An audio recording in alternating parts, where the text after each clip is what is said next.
A maior tragédia climática do Rio Grande do Sul tem afetado diretamente mais de 2.200.000 pessoas.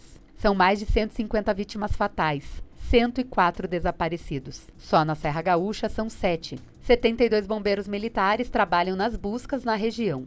Ainda há também os impactos nos serviços de infraestrutura no estado. As concessões de energia elétrica que atendem cidades atingidas pelas enchentes informaram à Defesa Civil que são mais de 236 mil pontos sem energia. Já a empresa responsável pelo abastecimento de água informa que são cerca de 129 mil afetados. 1.057 escolas estaduais em 248 municípios gaúchos notificaram problemas, algumas com danificações na infraestrutura.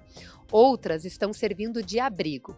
Há também aquelas que foram prejudicadas por causa do transporte. Atualmente, são 90 trechos com bloqueios totais e parciais em 50 rodovias, entre estradas, pontes e balsas. A Secretaria de Logística e Transportes tem trabalhado na desobstrução das vias o mais rápido possível, de maneira a garantir o tráfego de veículos e pedestres. O Aeroporto Salgado Filho de Porto Alegre segue fechado por tempo indeterminado.